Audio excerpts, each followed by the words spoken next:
trust me. Weapon system activated. He's caped, cowled, and the coolest superhero of them all. Because underneath that batsuit, Batman only has his human strength and intellect to rely on. That and the greatest arsenal of crime-fighting weaponry ever devised. Perhaps you should read the instructions first. But just where does comic book science fiction end and scientific fact begin? All of the tools have some credible basis in scientific reality. What technologies are behind the gadgets in Batman's utility belt? And just how plausible is the Batmobile? These machines now, they do really work. Get ready for a real-life trip to the Batcave as we reveal the secrets behind Batman tech.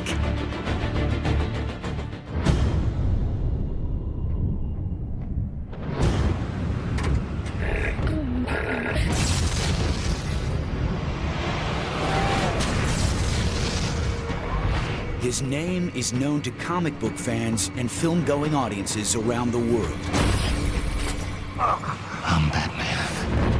But Batman isn't just your average, everyday crime-fighting superhero. Taste of your own medicine, Doctor. He's also a multi-billionaire who can afford to outfit himself with the very latest in high-tech wizardry. The technology of Batman is important to the character because he doesn't have superpowers, and so the technology he employs, which he's able to finance through his great wealth and through his company, give him the advantage that he needs to fight crime. Batman invents out of necessity. Problem with the graphite, sir. The next 10,000 will be up to specifications. When he finds something that's lacking in his arsenal of technology, he'll go out and try to find a solution for it. So, in a certain sense, you could say it's limitless. Since his very first appearance in the pages of Detective Comics, Batman has used the iconography of a bat to strike fear into the hearts of Gotham City's most notorious arch-criminals. Where are you? Here. But unlike many other superheroes who have gene-altered gifts or possess out-of-this-world superpowers, Batman must rely on science to give him an edge over his enemies. Well, he has to use technology in order to solve crimes and capture criminals. Other superheroes just use their superpowers. Batman relied on skill and technical knowledge. Now, you couldn't really grow up to be Superman, but if you're really cool and really dedicated and really focused, you could become the Batman. Bruce Wayne, of course, is a billionaire. He can have the cutting-edge technology he wants. Doesn't matter what kind of materials he wants to buy. And he's got the best people in the world working for him. Well, what is it today? One of the great things about Batman is that he has access to Lucius Fox and his department where they come up with all these amazing gadgets. Here we are. Kevlar utility harness, gas-powered magnetic grapple gun, the 350-pound test monofilament. As envisioned by comic book creator Bob Kane in 1939, Batman was originally more of a super sleuth than a superhero. In fact, his first crime-fighting gadgets were not much more sophisticated than standard lockpicks, passkeys, and an occasional glass cutter. He was always on the cutting edge, but, you know, picks and cutters were probably the cutting edge in 1939. Much of the early stories, it was really the technology of convenience. It was what people knew. Comic books were written for kids in the early days. They assumed the audience was 10 to 12 years old at best, and they weren't worried about addressing the technology of the time because they didn't figure the kids understood the technology at the time. There were smoke pellets, gas bombs, things along those lines able to disable or confuse. These are the traditional weapons that Batman's able to pull out in order to achieve what he needs to achieve. But there was one weapon Batman refused to carry for nearly all of his crime-fighting history: a gun. He didn't carry a gun for very long because somebody quickly realized it was contrary to who and what he was. Here's a character whose parents had been killed by guns. A gun was anathema to him. It was something he really didn't want to touch. It was what had made him who he was. And it's much more heroic to solve the problem without simply being able to shoot the villain, but having to use your wits and your other abilities. Instead of packing heat, Bruce Wayne relied on other, more innovative crime-fighting methods. Methods that became increasingly sophisticated over the years. In 1940, for example, Batman used infrared night vision goggles, a technology being developed at the time by the U.S. Navy. Night vision is heat vision, is literally what it is. If you think about light, everyone's familiar with the spectrum of the rainbow, the red, yellow, green, blue. There's also different spectrums that we can't see. And infrared is what we refer to when we're talking about the type of radiation you get from heat. So any hot body will emit this type of radiation, and you can design cameras to detect it. And so night vision is basically looking at that wavelength of light. Batman has lots of gadgets, but Batman's great thing was that many of them are all small enough to fit in his utility belt. And making things small can be a challenge, but it's not technologically impossible, and that's driving a lot of technology these days, is how can we make things smaller and smaller and still function the way we want them to. One early gadget Batman had in his utility belt was a miniature camera. The device was inspired by the ones actually being used by spies in the years prior to Batman's debut. Clandestine photography goes back into the 1930s with the commercial Minox camera. This was a camera that was invented in 1934 by a Latvian engineer by the name of Walter Zapp. His idea for the camera was a camera that could be held in one hand. But if you're not very dexterous with this camera, it does take two hands to cycle the film. In the commercial world, that's not an issue. But in our world, that draws attention, and we don't like that. Our challenge is to make a camera that can be easily concealed in one hand, small enough that it can be easily palmed. We want to be able to easily manipulate it with one hand, and while we're at it, we're CIA, we're always going to try to process improve. We're going to make ours take twice as many shots. This is the camera that did it. This is the agency's first sub-miniature document copy camera. A camera like this is like one Batman might have in his utility belt. In the late 1940s and early 50s, as the world entered the atomic age, Batman's use of real science literally rocketed into the realm of science fiction. In the 50s, a lot of the fiction was very science fiction based. So, you know, Batman had ray guns. They flew in spaceships and things like that. It was just reflective of the times. In Batman number 109, the Caped Crusader used a heat ray to detonate explosives floating in Gotham City harbor. It seemed far-fetched at the time, and was. But believe it or not, the U.S. military is currently working on just such a device to add to its arsenal. A heat ray is a low-frequency infrared kind of light, and the Army today is developing weapons based on heat rays, much like the one that Batman used. Called the active denial system, this non-lethal weapon directs high-frequency microwaves over distances up to 550 yards.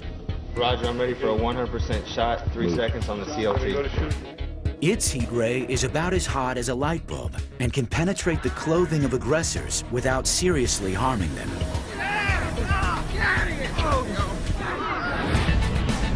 Liftoff. We have a liftoff. As the 1960s ushered in technology that fueled the space race, Batman stayed a step ahead with advances of his own. In the 60s, as computer systems, mainframes came into play, then people began to catch on to computerization. Batman had databases in the Batcave. The first visible manifestation I saw of what a computer could be was the use of that technology on Batman. I think that was true probably for millions of kids. And maybe I was inclined to be a technology geek and learn how to do the programming in the early years because of it. By the time the 90s came around, his computer systems were so sophisticated that he could tap into the law enforcement networks and keep on top of crime. In today's world of GPS and cellular communications, the line between science fiction and science fact is getting thinner than ever.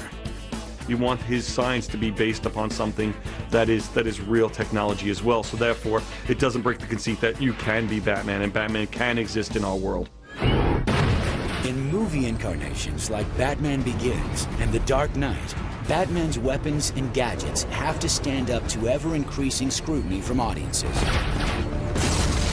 all of the tools that he uses, therefore, have to have some credible basis in scientific reality.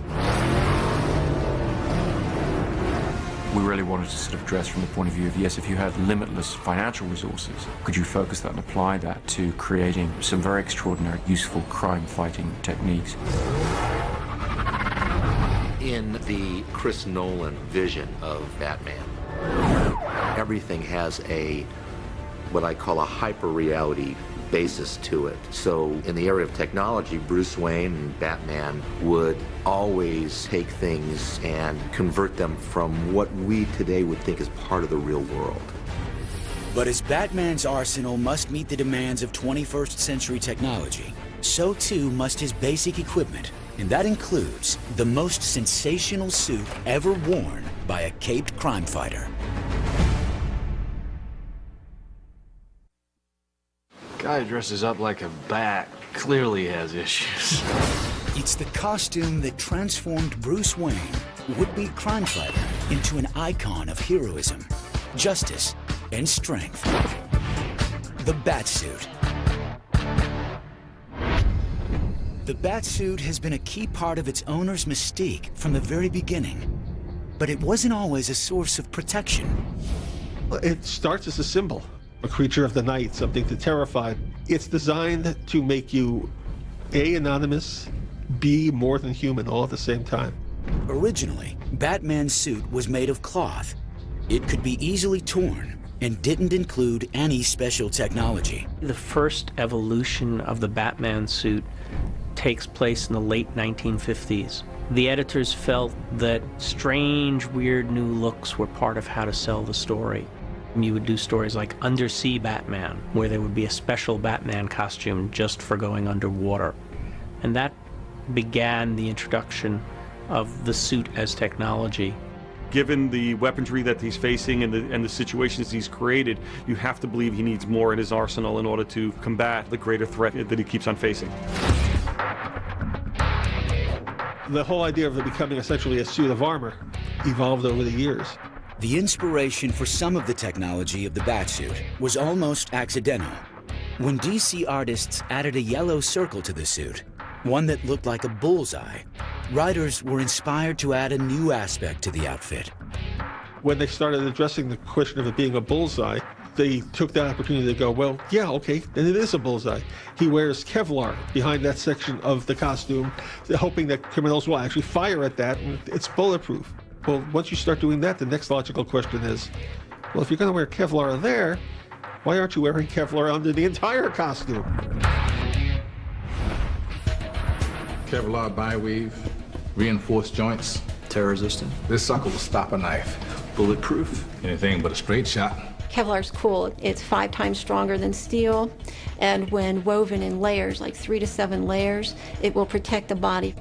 Developed by DuPont in 1965, Kevlar material gets its life-saving properties from the unique way its synthetic fibers are woven. In Kevlar, you have a bunch of fibers that are interweaved with each other, and so as they get hit, they actually stretch. The individual threads are fighting against each other, and it can resist very large impacts and high-speed bullets without actually breaking. So if you have a suit made of Kevlar, and you want to know how close you can be to someone who's shooting at you, interesting question is less the range than the actual size of the bullet and the speed.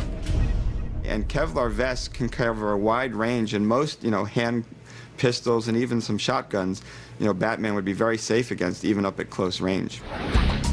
In The Dark Knight, Batman's Kevlar suit gets an upgrade to the next level in defensive gear. I've been looking for the story reasons for redesigning the suit, and then it occurred to me it's actually very simple. We just would have it be the real reason we did redesign it, which is he wants to be able to move faster and more flexibly. That's what we put into the story. Hardened Kevlar plates over titanium-dipped tri-weave fibers for flexibility. It'll be lighter, faster, more agile.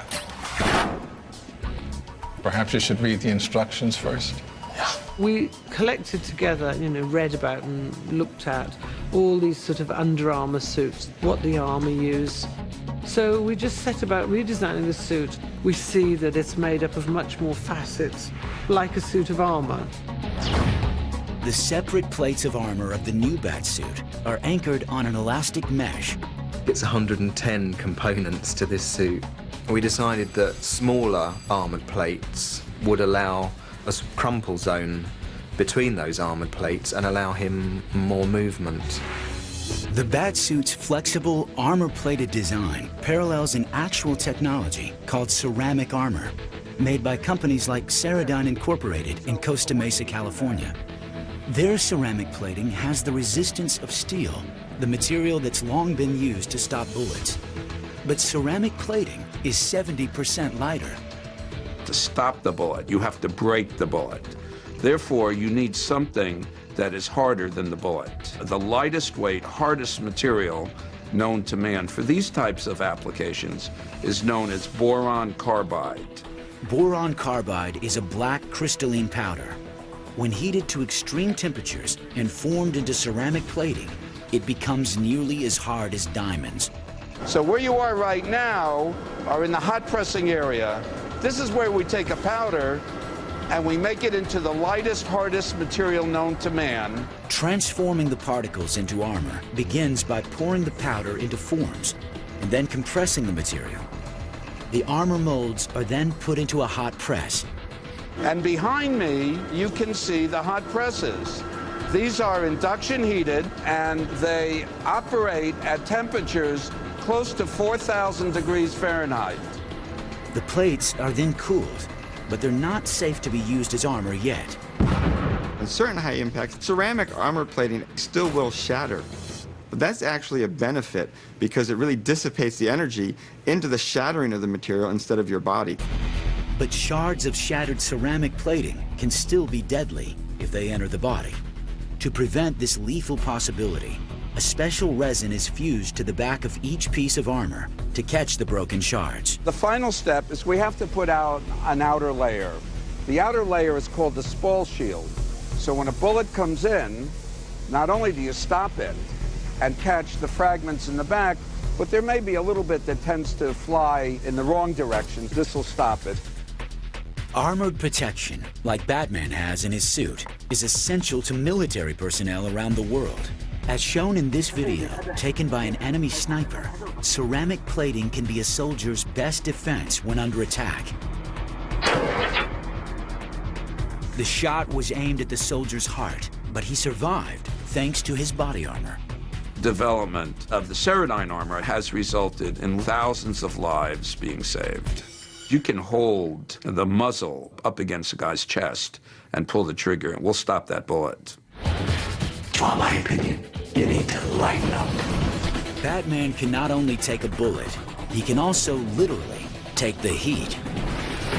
Thanks to the fact that his suit is made of the real fireproof material known as Nomex. Nomex is used in firefighters' uniforms. Welders can wear it. Racing car drivers can wear it. Anyone who's at chance of being near a high flame situation or an explosion. When exposed to flame, regular cotton fabric ignites instantly. But clothing made of Nomex doesn't burn. It doesn't catch on fire, it doesn't melt, and it doesn't do any of the horrible things you think of when you're in fire, so that you can withstand fires for minutes without melting, burning, or igniting. Nomex is a fiber with built-in flame resistance. When exposed to intense heat, the fibers carbonize and become thicker, creating a protective barrier between the suit and a person's skin. Batman can basically walk through flames with this material, and the only thing he'll feel really is the heat. And if Batman rolls and falls and gets the fire out within a few minutes, he's certainly going to be fine. One of the essential parts of any superhero's suit is his cape, and Batman is no exception. But his cape benefits from a blend of real-life tech and the type only found in the labs of Wayne Enterprises. Do you have any lightweight fabrics? You know, I think I have just the thing. It's called memory cloth. Notice anything? Molecules realign, becomes rigid. What kind of shapes can you make? Can be tailored to fit in any structure based on a rigid skeleton. On first glance, the fantastic fabric seems like, well, a fabrication. But surprisingly, scientists say material with memory is in the works, and someday, items like Batman's amazing cape may become solid objects with the help of magnetism. One that's been under active development is something called magnetoreological fluids. You have a fluid with little particles in it that when you apply magnetic fields, they all line up and they become very, very stiff. The problem is the amount they move is very small. So you would need a lot of them to have any sort of effect on your cloth. But it is not something that's technologically impossible. It's just something we haven't figured out how to do completely yet. Okay, so let's say Batman's cape can harden into a wing. That doesn't mean he can automatically conquer the challenges of flight. Even real bats have difficulty accomplishing the feat. Bats are not very effective flyers. They're excellent gliders. The energetics involved in bat flight is really quite high. They're not particularly graceful. But Batman's method of flight doesn't involve the flapping motions used by real bats.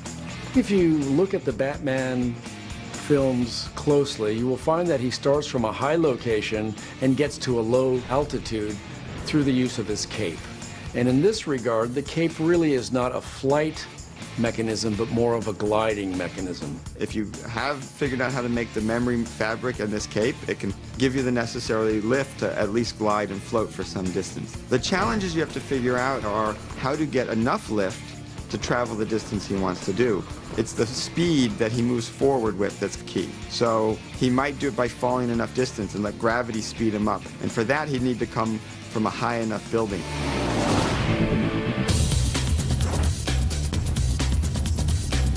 Believe it or not, people can actually glide like the Caped Crusader.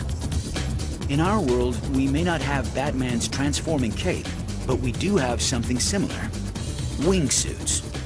The way this thing works is there's a slit right here. Air goes in the arms and fills up the suit. Actually, this whole entire suit is one big wing. The whole entire thing fills up with air, and that's kind of what helps you fly. You're not just controlled falling anymore. So a wingsuit works basically the same way that we expect Batman's cape to work. You have the fabric shaped between your arms and your body and your legs in a way that gives you an airfoil type effect, a wing-like effect that generates lift as you move forward through the air. But if you look at the way they use wingsuits, you can tell that there's some dangers there in terms of the way Batman uses his cape, as most of the people using a wingsuit also have a parachute for the last bit to get them down to the ground safely. Of course, not all of Batman's technological tricks are in his suit. For others, you have to look closer. Inside the most mysterious and versatile toolbox in superhero history, the utility belt.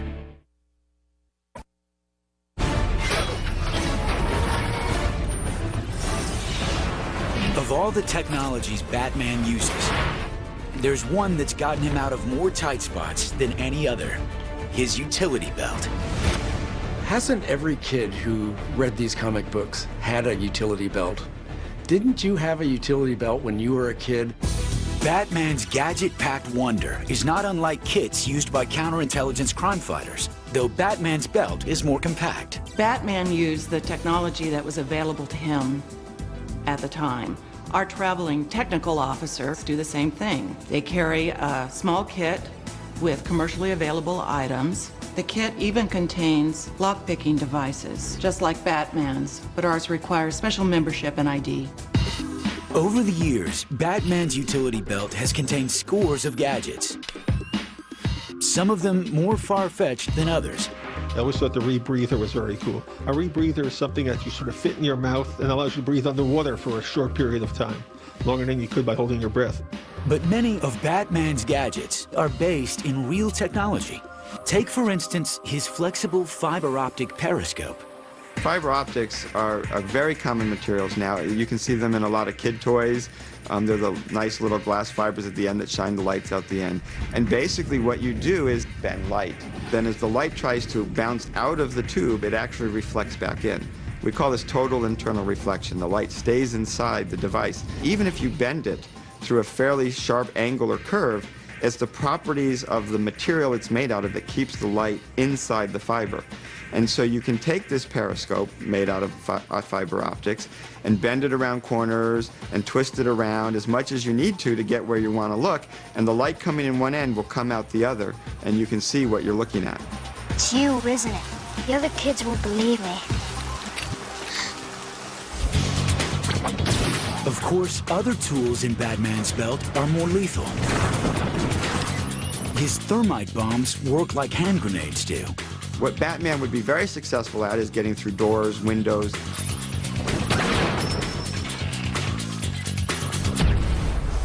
A more unusual weapon is Batman's signature Batarang, the Dark Knight's version of a boomerang. The Batarang was always my favorite. I always thought that was the coolest. Every kid in their own home was sitting there trying to build their own Batarang and see if they work. Each arm of a real boomerang is contoured like an airplane wing. When thrown, the rotating airfoils help give the device lift, similar to the way propellers lift a helicopter. A boomerang circles back to its launching point due to gyroscopic precession, a phenomenon that causes a spinning object to maintain its axis and direction as it rotates. Some of Batman's Batarangs have similar aerodynamics, but others, outfitted with cumbersome items like flashbulbs, cameras, police whistles, and bombs, might have more trouble getting off the ground. In Batman Begins, the Batarang was entirely reconceptualized as a martial arts-style throwing star.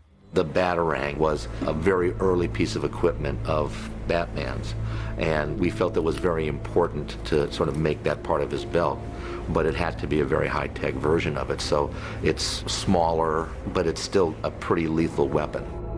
Why bats, Master Wayne? Bats frighten me. This time my enemies shared my dread. But the most famous use of the Batarang in the comics is as a grappling tool, a device that has now evolved into a grappling gun. And like many others, this technology is anchored solidly in science. To have the grappling hook reach the top of the building, this is relatively easy. You're not looking at, I think, anything more powerful than some very simple spring-loaded guns, air guns, compressor things that you could easily imagine in the size of the handgun. Batman's grappling system also packs enough power to lift the Dark Knight off the ground and into the air in mere seconds. That much liftoff would take a powerful motorized mechanism, one that factors in both Batman's weight and speed of travel. If you look in the movie and estimate the speeds he's going up, you're looking at a power that's around 5,000 watts. To put that in perspective, typical light bulbs are 60 or 100 watts. So you're talking, maybe 50 times the power in a standard light bulb. That might sound like a lot, but it's not too bad. You can actually generate that power. And in fact, people have made devices that can pull people up. One of those devices is the Atlas-powered rope ascender, used by the U.S. Army.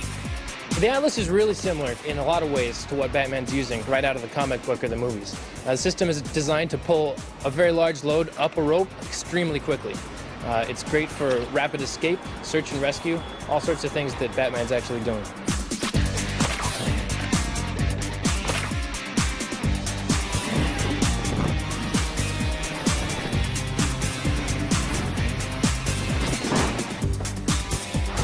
The Atlas also lets its user do a controlled descent down the side of a building or mountain. And its mechanism is relatively simple. It's a lot like a capstan winch on a sailboat. And the capstan basically gives you a very strong circumferential grip around something round when you apply a load to the rope. To engage the rope, you simply wrap it around that capstan winch mechanism in the device, close the lid, and pull the trigger. To operate it, it's like a portable drill, variable speed trigger. You pull the trigger more, you're going to go up faster. Built for combat search and rescue and other vertical tactical operations, the Atlas can swiftly lift over 500 pounds. So just like Batman's grappling system, carrying two people isn't a problem. A fully loaded soldier is always going to weigh at least about 300 pounds. In the infantry, the lightest pack load that men have is about 75 pounds. From there on, it only gets heavier. So we want to be able to accommodate a soldier and a fully loaded pack at all times. Additionally, if you need to use this device for rescue, it makes it so that you can clip yourself and an additional person in and lift them both at the same time. We built more like a truck that's for vertical operations. So this system's rugged, it can be used a lot, it's got very long battery life, and can lift a very high load repeatedly. So this is more of a utilitarian system than what Batman actually has. Batman's utility belt may be the ultimate in compact crime fighting, but the Caped Crusader doesn't always think small.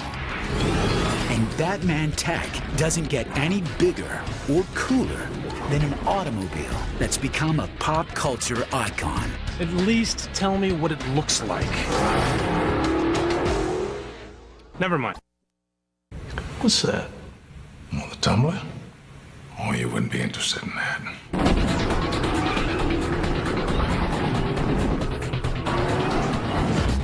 Since 1941, Batman has cruised the streets of Gotham City in a car that pays flashy tribute to his nocturnal namesake. But whether it's got scalloped fins, a bat's head battering ram, or a jet-propelled engine, the Batmobile may be the most coveted item in all Batman tech. I think the Batmobile had a major influence on me. I mean, I was fascinated by it. I wanted to drive it, I wanted to see it, and I think it kind of got me into cars at an early age that way. Artists and writers have kept improving on the Batmobile's design, with additions and overhauls reflecting car trends of the day. The ever-changing Batmobile. You know, you see a different Batmobile for every year. You see a different Batmobile for every generation. In the 40s, you had the big grille, which was kind of cool. The first Batmobile I remember was the Batmobile of the 50s with the huge bat fin on the back and the bat-headed battering ram in the front. It was big enough to be a tank. Then he got into the 60s and the car evolved to match the one in the television series with the atomic turbines. Then in the early 70s, it became a sports car. I always thought that was the coolest. I mean, the whole idea that this singular, unique vehicle belongs to a singular, unique character. So what do you think? Does it come in black?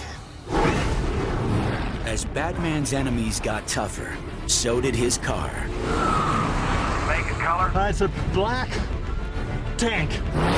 And no retooling of the Batmobile was more radical than the one showcased in Batman Begins. Hold on. Director Christopher Nolan and designer Nathan Crowley set out to create a 21st century ride. One whose practicality and power would help set the tone for the entire film. The purpose of redesigning the Batmobile, which we call the Tumbler, was to have it have capabilities that we felt a crime fighter would need to have in the modern day. The Tumbler was the first thing we designed because I felt that if we could show the studio what the Batmobile was in our world, they'd get a handle on what everything else would be. Action! I felt that we needed a new contemporary approach in order to believe in the utility of this vehicle. So what I proposed was a cross between a Lamborghini and a Humvee, something that would have the presence of almost a tank-like vehicle, but also with the speed and grace of a sports car. She was built as a bridging vehicle. During combat, two of these would jump over a river towing cables. So by definition, it needed to have a jet engine in it to allow it to jump over rivers or whatever in order to take the equipment across.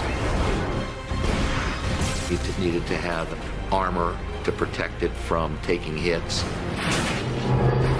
Also has the ability to drive in a stealth mode with an engine that's incredibly quiet, so it can sort of disappear into the environment. I lost him. We lost visual. It's a pretty cool piece of equipment.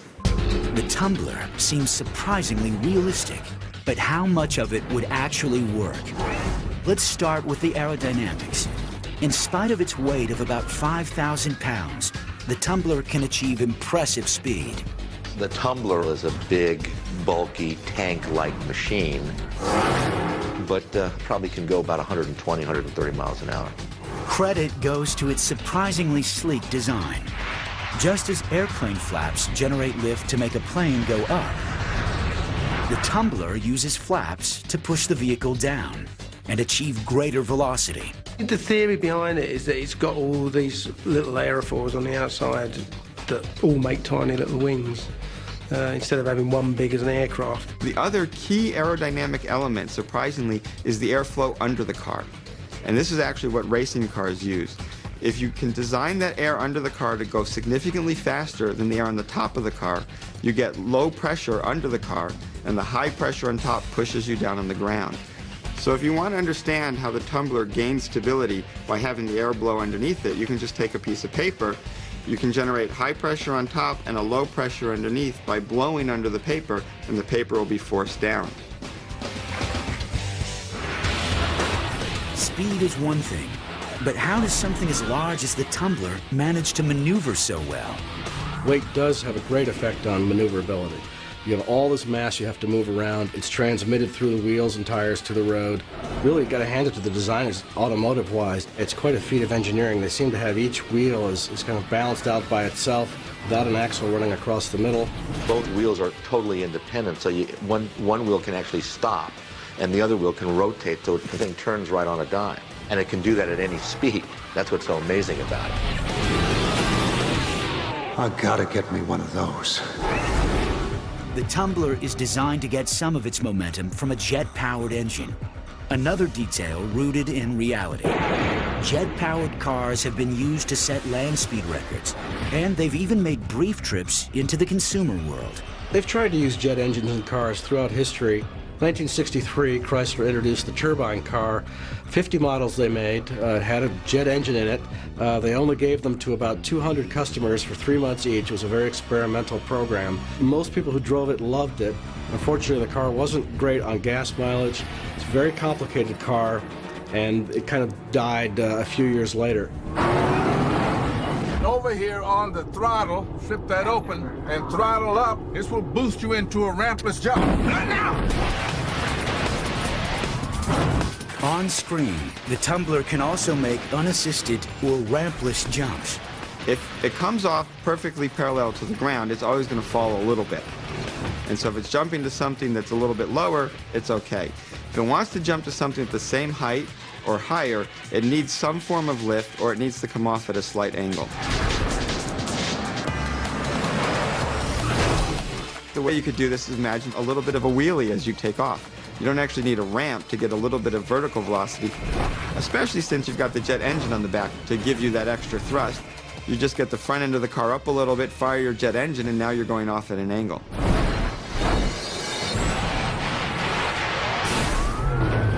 You know, we were confident that we could do some pretty amazing jumps and it land and drive off, you know, not the classic thing where the car jumps, lands, falls apart, and then you cut and put another car in and drive away. You know, we were proud of the fact that we could do all that and still carry on the sequence.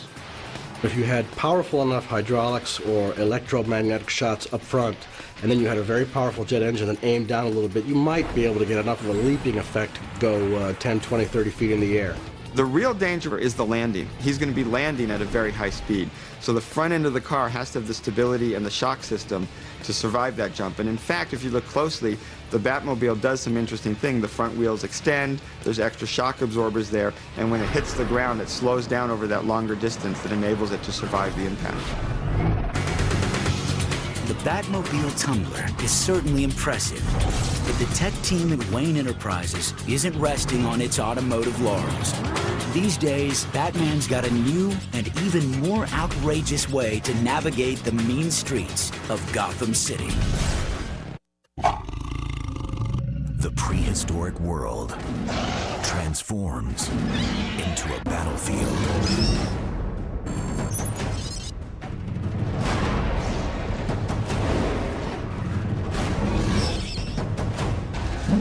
In this place, there's only one rule: survive. Jurassic Fight Club, a new series, premieres July 29th at 9, only on History. Will you be wanting the Bat Pod, sir? In the middle of the day, Alfred? Not very subtle. The Lamborghini, then. Much more subtle. Over the years, Batman has used his technological know-how to create countless vehicles to help him fight enemies like the Joker. He's had bat planes, bat boats, bat copters, and even a vehicle that could go from the air to under the sea. 3 years after Batman Begins, its sequel, The Dark Knight, pushed Batman tech even further. One of the joys of working on a character who's been around for thousands of stories is you have to continually ask, how do I top this? The answer? The Bat Pod. a bold new vehicle that's part motorcycle and part lethal weapon. It's something which looks like some crazy Viking's idea of a customized motorbike. It looks formidable, and like everything with the movie, it works. It looks raw and it looks very extreme. It looks really powerful and dangerous. So I think that is it's sort of the bad boy, you know?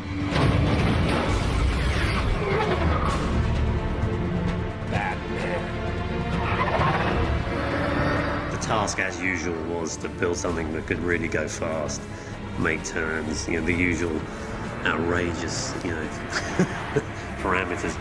It really had to belong to the same family as the Batmobile, so that's where we started. I hesitate to even call this a motorcycle just because it's so different from the way a motorcycle typically handles. I mean, there isn't really a seat. You're lying down on your belly and your legs are splayed apart 3.5 feet. Riding the Batpod in a practically prone position gives the Dark Knight an aerodynamic edge. The low-profile technique is frequently used by professional racers.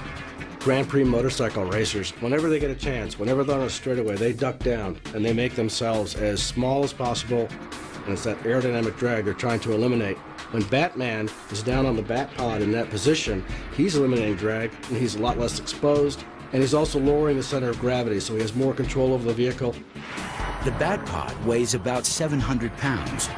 Because it's so large, controlling the bike takes extra skill, including the use of special handlebars, which act as arm shields. The steering of it was totally unconventional. You had these big cowls that came around his arms that he was more from his shoulder, actually, that he steered.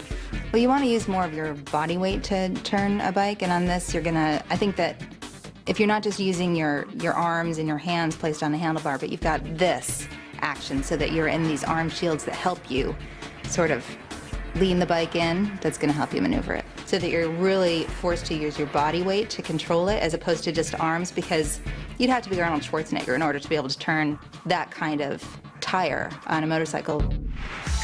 Besides the way it's steered, the Batpod is also unique in the way it's propelled. Well, the thing that strikes me the most about this is that where you would expect the motor to be, it doesn't exist. It's not in the middle of the bike. A standard motorcycle has a single engine in the center of the vehicle. On screen, the Batpod is intended to have not one, but 2 engines. And amazingly, one is tucked inside the hub of the bike's front wheel, and the other inside the back wheel. Putting the engines inside the wheels is being worked on actually by a number of companies right now. In 2003, a Swiss engineering team developed a 160 horsepower engine mounted inside 22-inch car tires. Known as independent wheel drive, the technology can also be used in motorcycles, though it works best when the engine is in just one wheel of the bike. The disadvantage to having an engine in both the wheels is that they have to be synchronized some way. Otherwise, if one's spinning faster than the other, of course, one's trying to push you too fast or the other one's trying to pull you too fast, they would have to have computer control. This is something Batman, of course, can afford, and he would have his perfectly synchronized, and that way he's got great traction because he's got engine putting power down and back, engine putting power down in front, all synchronized. He's good to go.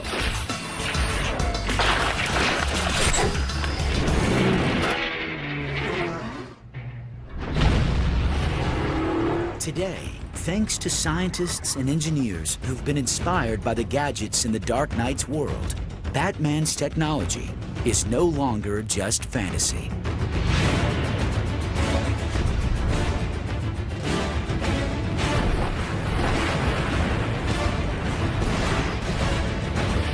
And I think much of the technology that comes out of Batman comes out of people who were fans, who are now scientists, inventors, designers. If you're a kid watching this stuff or reading about it, it makes you want to go out there and try to make things yourself. It's a seamless loop. The changes in the real world inspire the writers, and the writers and the artists in turn inspire the scientists and the engineers to dream. I've seen now what I have to become to stop men like him. From high-speed Batmobiles to fast-flying Batarang blades, and from armor-plated batsuits to supercharged grappling guns, Batman has set the standard for superhero tech. What I love about Batman is the sense that these things really are possible. I think that makes him much more relatable because Batman's very much a human being. He embodies that fantasy of a man who, through sheer self-discipline, turned himself into a heroic figure. I think that's just a very compelling myth. I never said thank you, and you'll never have to. The accessibility of Batman is because you don't have to be rocketed from another planet or have strange powers. All you have to be is the top of your physical ability and top of what your mind can achieve. And in doing so, you can become that.